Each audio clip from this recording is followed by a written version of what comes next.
The month of Tevet is in the Jewish calendar is called the 10th month.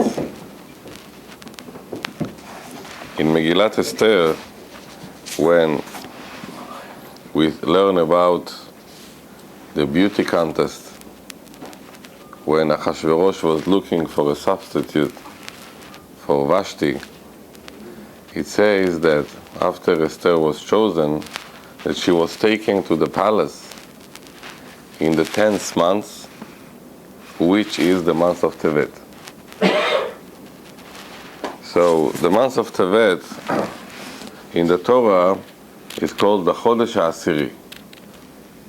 If you count from Nisan. It's not an easy month in the Jewish calendar. There is no holiday beside of the last day of Hanukkah. But from the other side, there is a lot of bad events who took place in the month of Tevet.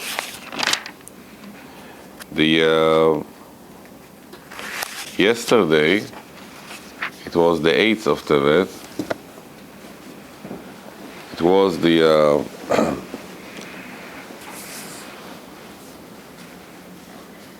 it was a day that our sages said it is a very sad in the history of Judaism. And the Gemara in Masechet Megillah, they explained it that about 2200 years ago, one of the Greek kings that lived in Egypt, Alexandria, he decided to create the biggest library of humankind. And he collected all the information of all humankind progress, history, philosophy. His name was Talmai. And he realized that the book of the Torah, there is no translation to Greek. So he took 72 rabbis and he put them in 72 different houses.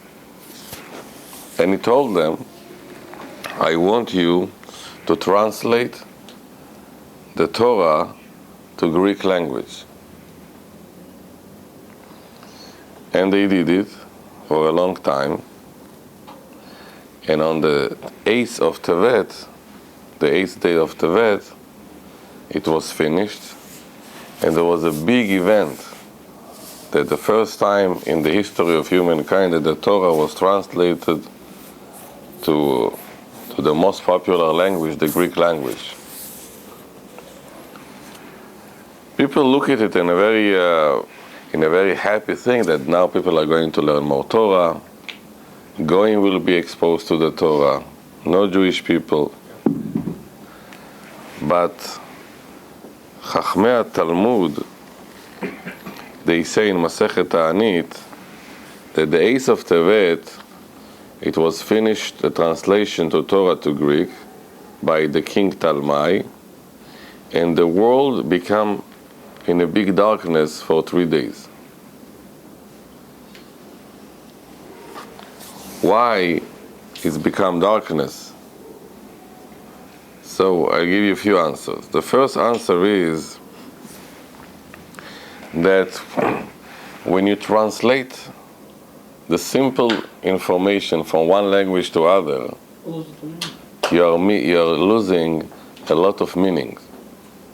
Even a regular book, a regular novel, that you translate from Russian to English, or from Hebrew to English, or from English to Hebrew, you're losing a lot.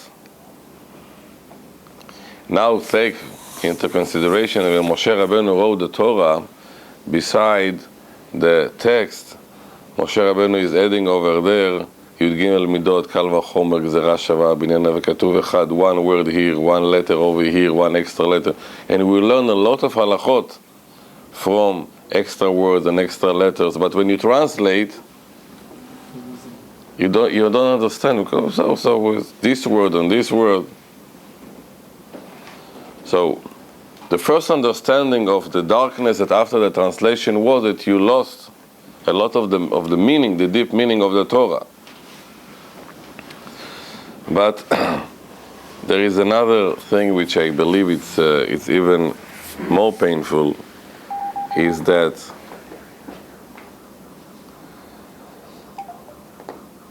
when you went to the library of Alexandria, so there was over there a room that's called the room of religion. And there is many books. This religion, and there is a Jewish religion too. So the Bible doesn't become the only book that was written by a prophet directly from God, that was 40 days in heaven like Moshe Rabbeinu. So there was this prophet and maybe this, and you become very open-minded to many other cultures. It's become another culture, another book, not the Torah. It's become a Torah. One here, one there. Now you have to choose. And this is a big risk, because it's very it's a lot of temptation not to follow our Torah, because our Torah is the only religion that demands from a person 24/7 a certain code of behavior. When there is other religion and they say there is a fast, but if you cannot fast, just give money to poor people and you don't have to fast. There's a nice shortcut. Our Torah is very difficult, no shortcuts. Shabbat and holidays and Shacharit, Mincha and Arvit and this mitzvah and this mitzvah. And so the 8th of Tevet that happened yesterday was such a sad day that Chachamim say that 3 days there was darkness.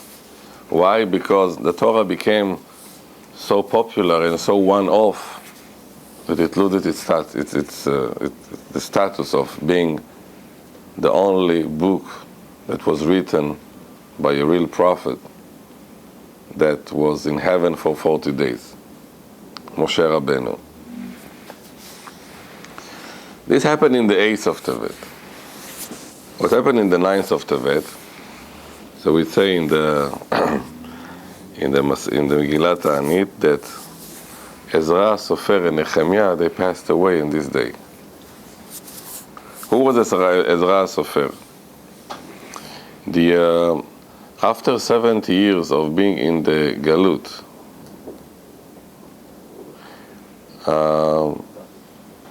we got a permission to come back to Israel and to Yerushalayim and rebuild the first temple. To rebuild the first to become a second. You don't rebuild the second. And at the head of the community was Ezra and Nehemiah, and they were not just high qualified religious leaders, they were very powerful ministers in the Persian Empire. And a combination of strong religious people and powerful people, and they were able to communicate with the people. They were able to build a whole community from scratch. But as long as there is a good leader, it's there. When they passed away, the second temple time, they felt so poor and miserable that they lost the torch, they lost the direction. So they made the 9th of Tevet a day of Ta'anit too. So this Chet and Tet. But this called a ta'anit of just special people. Ta'anit Yechidim. You don't have to fast, but you have to know it wasn't an easy day in the Jewish calendar. The 10th of Tevet, which happened tomorrow and we start tonight, this is that it belongs to all of us. It's called the 10th of Tevet. We are going to tomorrow to remember one of the fasts that belongs to the destruction of the first temple. When Moshe Rabbeinu brought our ancestors close to the border of Israel,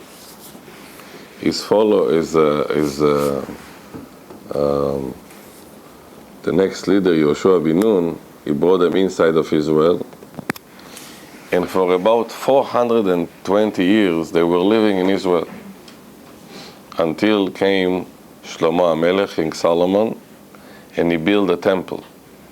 And the temple lasts for 410 years.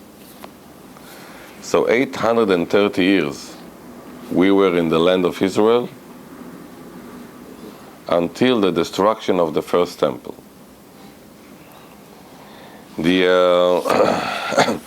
In the book of Melachim, Kings, in the 25th chapter, it says, and in the 9th year of the kingship of Nebuchadnezzar, in the 10th month, which is Chodesh Tevet, Be'asor LaChodesh, in the 10th day, came Nebuchadnezzar, the king of Babylon, and all his army, and they put a siege, and they built a siege around Jerusalem. And this siege, or in Russia we call it blokada, it lasts for 3 years until Jerusalem surrendered from hunger, from famine. And the king inside of Jerusalem was the king of Tzidkiyahu, meaning that tomorrow,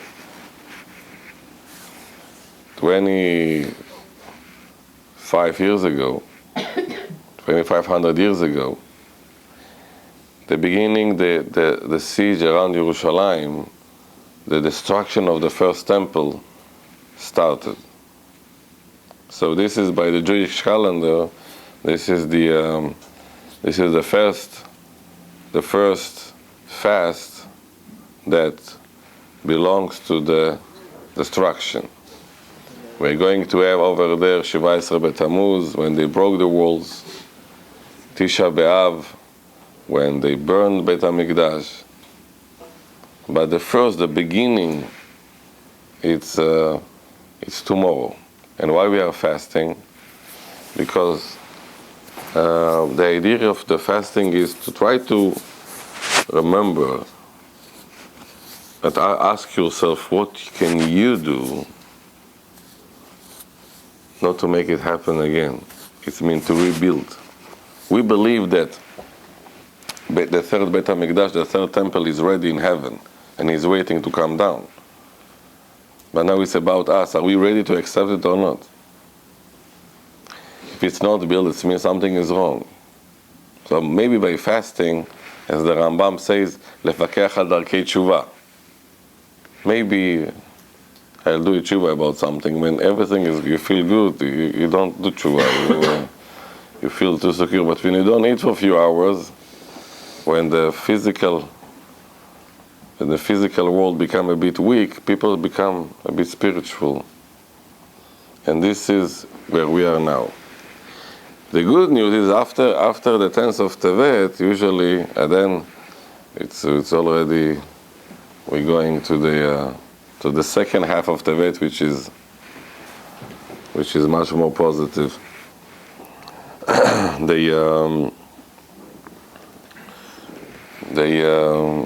It says in the Ari Kadosh says that the months of Av and the months of Tevet, these were the months that were taken by the Yetzer Hara.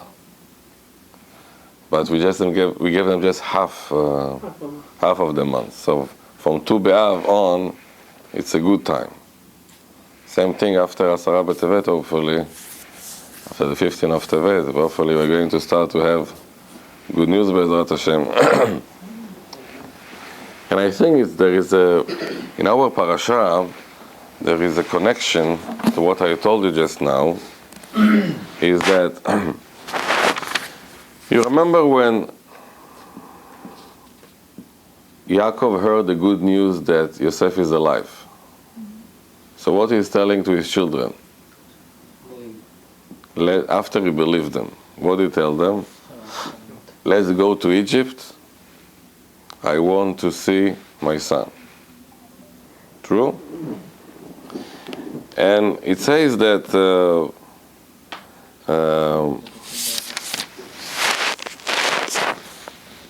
they left Hebron, which is close to Jerusalem, and they went to Be'er Sheva. Be'er Sheva, it's a bit south on the way to Egypt. And it says over there, and God spoke to Israel, to Yaakov, in night vision, and he told him, Jacob, Jacob, and he said, here I am.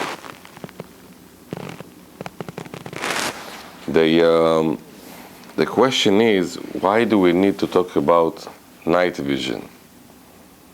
Yaakov, the Meshech Chochma, Rav Midwinsky, asked a question. Yaakov is the only father that speaks to Hashem in the night.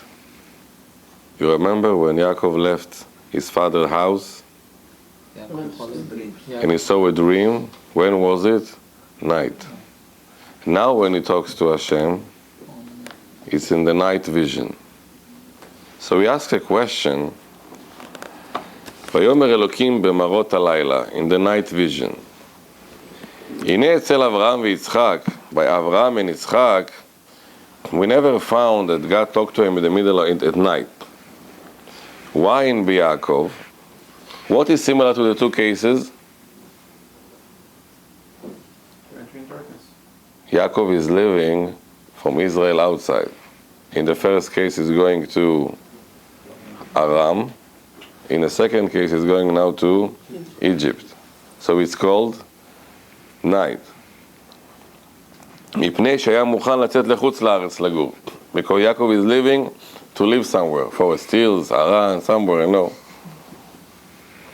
So we call it the night vision of God.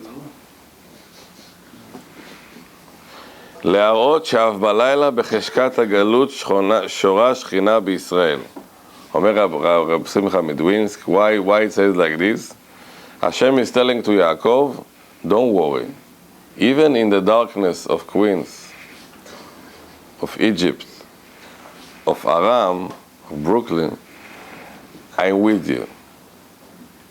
It doesn't, even though you don't see it, I'm with you. גלו לבבל, שכינה עמהם. And now we explain us that the Gemara says in Masechet Brachot, we have Shacharit, Mincha, and Arvit. Who was the one who taught us to pray Shacharit? Avraham. Who taught us the mitzvah of Mincha? Yitzchak. And Arvit, the night one? Yaakov. וזה שכתוב, אברהם תיקן שחרית, יצחק מנחה ויעקב ערבית, ואין איברים ופדרים שקרבים בין ביום ובין בלילה. So, Yaakov is teaching us that no matter what, even in the Galut, Hashem is with us. I didn't tell you before, but I told you that the 8th of Tevet was a very sad day when they translated the Torah. But the Gemara says in Masechet Megillah that Hashem made a miracle. That all 72 rabbis translated the Torah exactly the same. It's a sad event. Nobody likes it. But still, Hashem was with them. And it was even, they made changes, and all the rabbis made the same changes. One of the changes we say, Bereshit bara Elokim.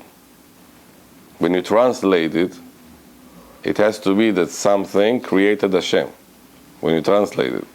And you cannot say it. So they say Elohim, God created in the beginning. Because if you're going to translate Bereshit bara Elohim, how will you translate it, Shlomo? Somebody feels good. Bereshit created Hashem. And you might misunderstand, maybe there is another power in the world. So they created, they changed it to Elohim bara Bereshit. That God created in the beginning.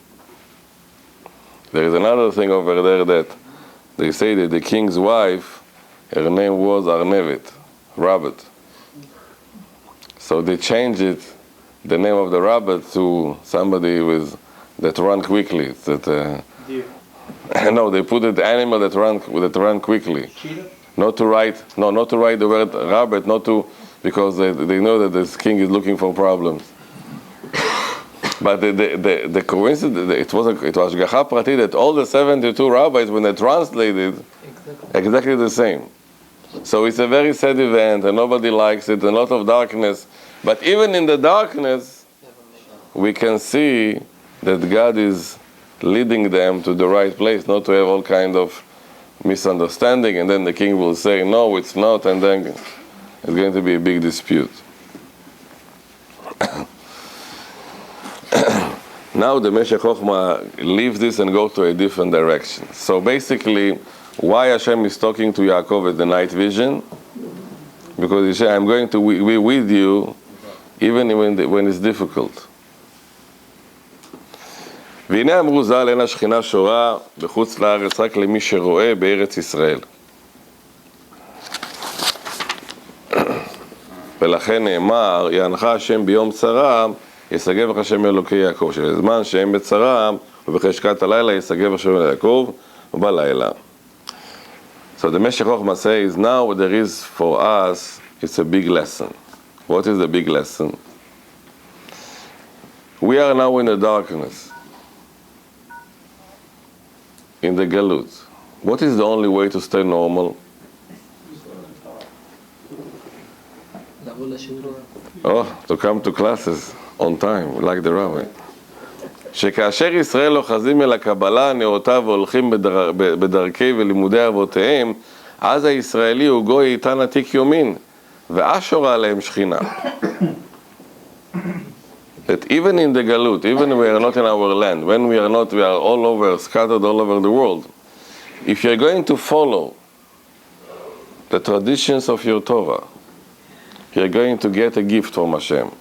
You're going to get the protection of Hashem, even in the darkness, in the darkest places. I will never forget one of my neighbors in Eretz Israel. His name was Israel. He was a Holocaust survivor. And I told him, tell me please, what was giving you the strength to continue over there? His job was to clean the bodies in Auschwitz from the crematorium. After they used to burn them, used to clean them. So I told him, what gave you the power, the energy? People are looking, they can get crazy very quickly. He says that the Germans, the Nazis, they were in their mind, they were very organized. So if somebody sends a mail, he has to get the mail. Even though they're going to die in the next few days, but mail has to get to them. This was the system. And he said, I don't know why. And once I came home, I came to the tent. I was very sad. And then they said, there is a mail. And his Rebbe, he sent him a postcard. And over there it's written, Dear Israel, a Jew, no matter, has to be a Jew, and in no circumstances has to forget that he is a Jew. This was written in the postcard. And he said, this postcard was with me during the war. I don't know how it came, but my Rebbe sent it to me from the ghetto of Warsaw. So even though people are in the worst situation, if they're following the way of Hashem, they're going to be still a protection from God. We don't understand how it works. But there is one condition. You have to be devoted. As you say, for Torah, for mitzvot. Then, no matter what, any circumstances, you're going to see the Hashgacha Pratit of HaKadosh Baruch Hu. Why? Because you really mean it.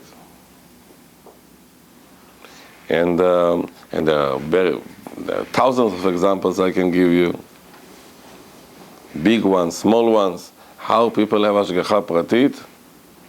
How Hashem is washing them in one condition. No matter where you are and what you are.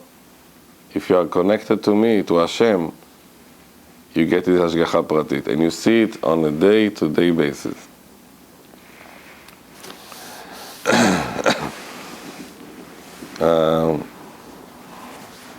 I just saw Gabriel coming in.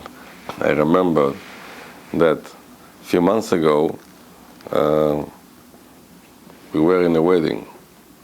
And Gabriel, as a good student, he got to bring me a hot tea. So we asked a lady over there, a Spanish lady, please bring a tea. So she brought him a tea. And he wants to give it to me. And she came to me and said, no, I want to give it to the rabbi. I took it from the not kosher dishes. I'm going to give you another tea from in a paper cup.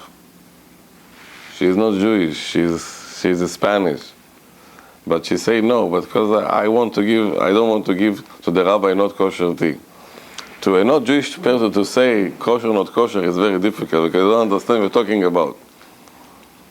So I told to myself a small thing. In the Galut, with even not Jewish people, in not kosher, there is a small kosher kitchen.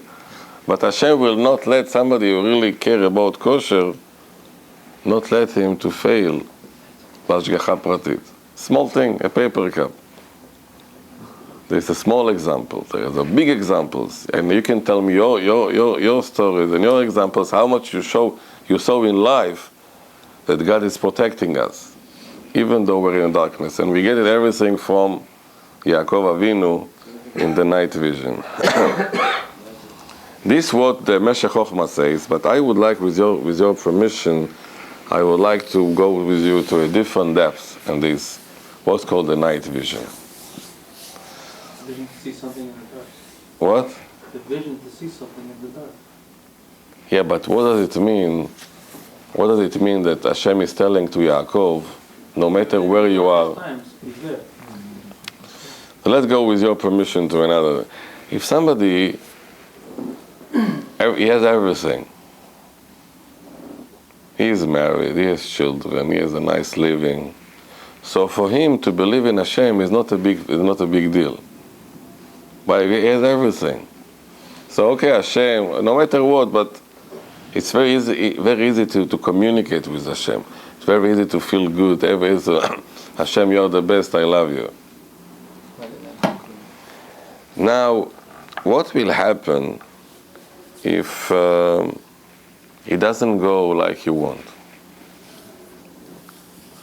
And let's say your spouse is not the best candidate in the world. And let's say you are not married altogether.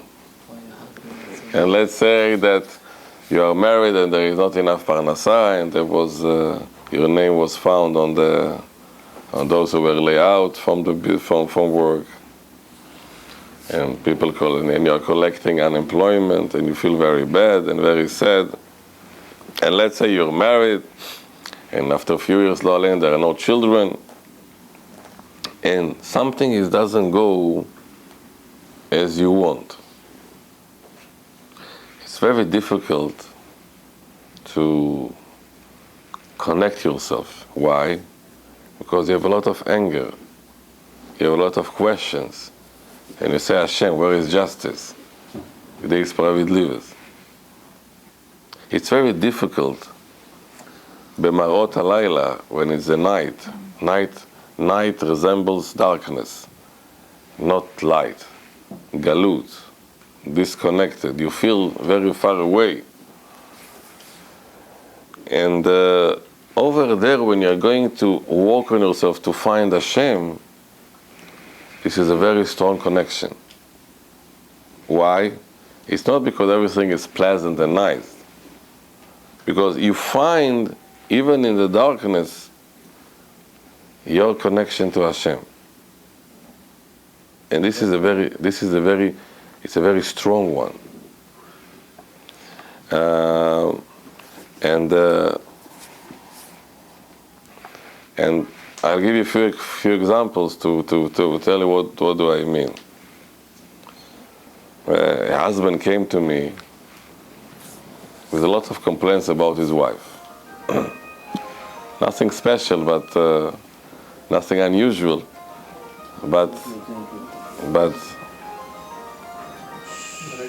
talking about husband, as I calling, Baruch Hashem, is good. The wife calling. The wife is calling, I think.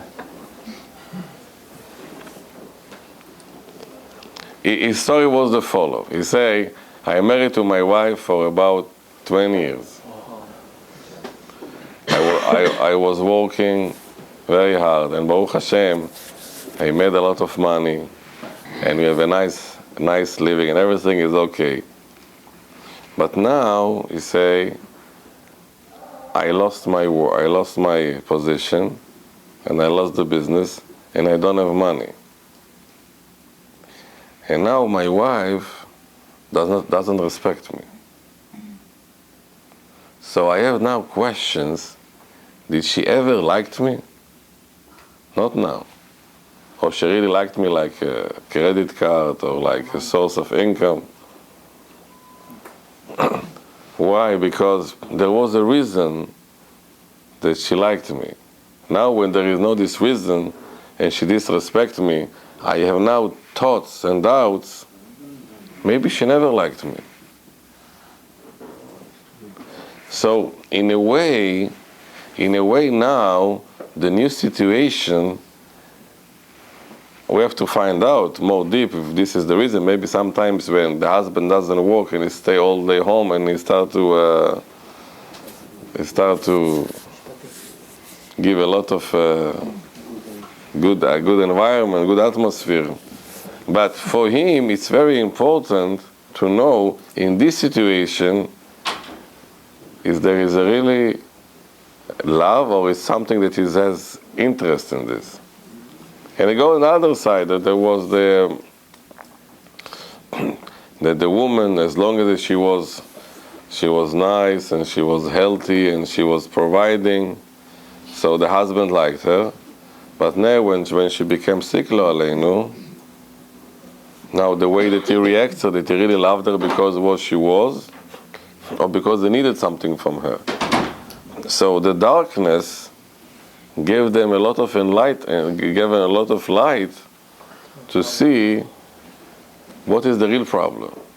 And this is something that now we're walking Hashem in the negative, and you can get a lot of enlightenment to see what was the reason. Do you get what I'm saying? There is a Bukharian story of about there was a father that he was a very rich man and he had just one boy. And the boy was, how do you call it, erka, very spoiled. And the father is paying for everything. So every night he go from this party, from this restaurant, for this, with his friend. So once his father is telling him, how many friends you have? He said, I have 200 friends. His father say, I am very happy because I am older than you, I have just one friend. He say, Father, I have to teach you how to live the world, 200 friends. So the father told him, I am getting older and I'm going to give you all my money because you are my own son. And I know that all of your friends, they're really not your friends, they're using you. But you don't believe me, you don't accept it, you don't understand it. One day, they're going to force you to commit suicide, lo aleinu. And when they're going to do it for you, I ask you, I put over here a nail in this room, and if you're going to hang yourself over here. He said, Abba, what are you talking about? Which camel? And then he promised his father that if something will go wrong and he will have to commit suicide, lo aleinu, he will do it in this nail. There was a big nail over there on the wall. So the father passed away, and he started to spend money. But because he was not a producer, he was a nice spender, a very good spender, but not a producer. After 2-3 years, he started to get bills, and he couldn't pay it because the account of the father became down and down. And very interesting that after he stopped to have money, people stopped calling him, all his friends, 200 friends. It disappeared, 150, 150, 20, 15, 10, 9. And after a few months, he owed to this place, and they want to take the house, and there is a lien on the house, and a mortgage on the house, and he doesn't know what to do. And people are calling and say, tomorrow morning we're going to come, if you don't give us the money, we're going to do something to you. He became very afraid. Wherever he calls, nobody picks up the phone. So he decided that the best thing is to go to the next world. But he remembered that he has to use the nail over there. So he take the belt, he put on the nail, and he wants to jump. Suddenly the nail fell down and the wall opened. And over there he saw a small box with a letter. And it says over there, my dear son, I knew that you won't listen to me because so this letter you're going to see after the death. And it's written over there that was, I put over here in this box $1 million cash. Pay all the debts, pay all your bills, and don't reconnect your telephone to your friends.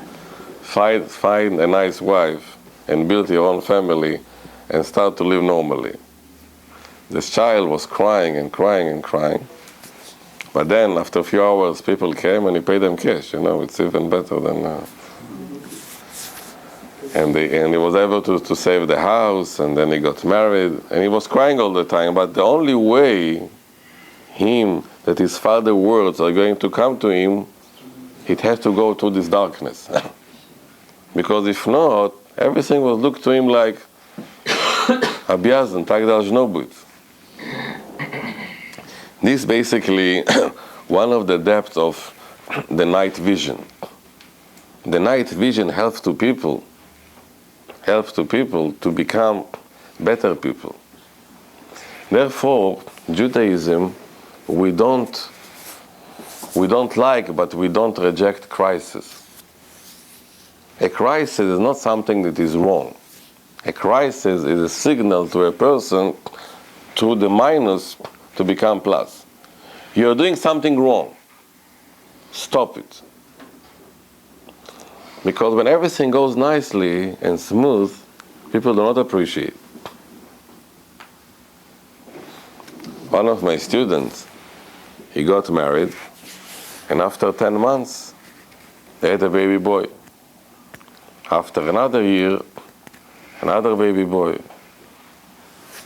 So, the wife told me, we have to wait, because even though we are healthy, we have everything, but whenever we need, we were going to have more children.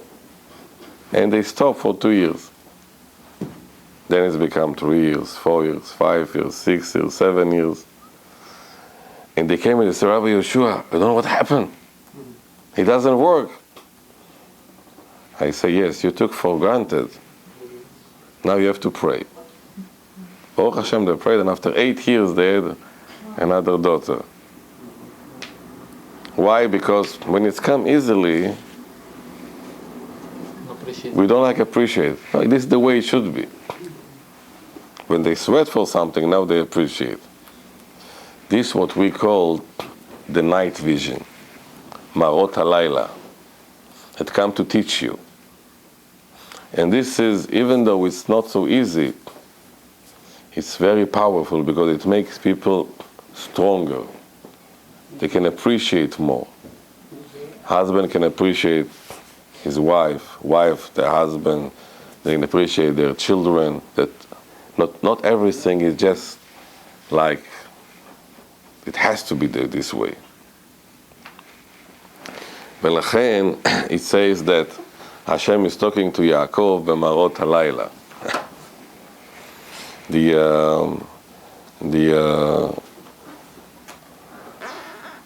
This is another dab. Let me give you another dab that I saw in the Orach Chaim in our parasha, and I think we'll finish with this, is that we look at the night, at the galut, as a source of fixing something, tikkun. He says in the Zohar Kadosh that when Adam HaRishon made a sin, a lot of kedusha, a lot of good energy was captured and was spread out around the world. What was the number of this bulk of energies? 288. Parach. When Adam HaRishon made the sin, a lot of sources of kedusha were spread up around the world. And now, Am Yisrael, we have now a mission to go all over the world and to fix it. From all these energies, 202 bulk of energies went to Egypt. From the 288, 202 went to Egypt. And Am Yisrael had to go to Egypt and to take all these energies. How do we know it? Katuv ve'erev rav alay tam. Rav resh bet, 202. When the 202 was fixed, they had to leave Egypt. לא, זה הכל בפירוש זה. Then, few of their bulks went to Central Asia, to Bukhara, to Afghanistan, to Samarkand, to the... And Jews were over there. When it was over, they came to America.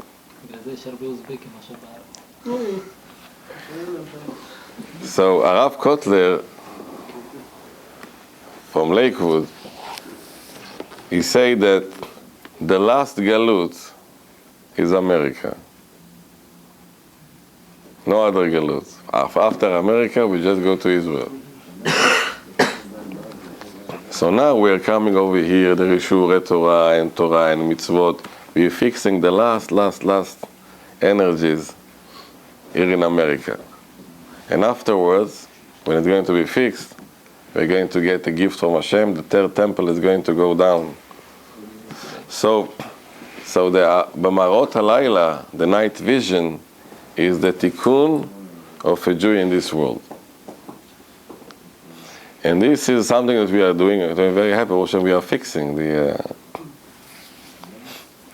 Somebody once, he asks the Baal Shem Tov, why we are so happy in Chodesh Elul, in Rosh Hashanah, and Yom Kippur.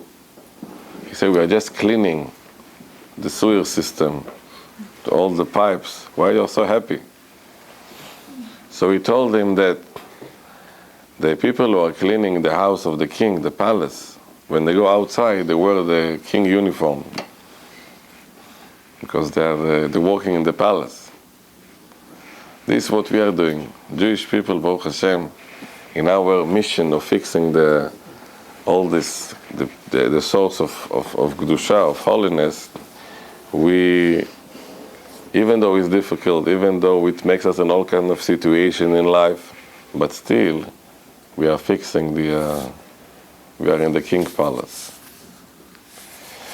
So, this is Marot halayla. This is the night vision that Yaakov is telling us. And this is what we have to deal with us on a day-to-day basis.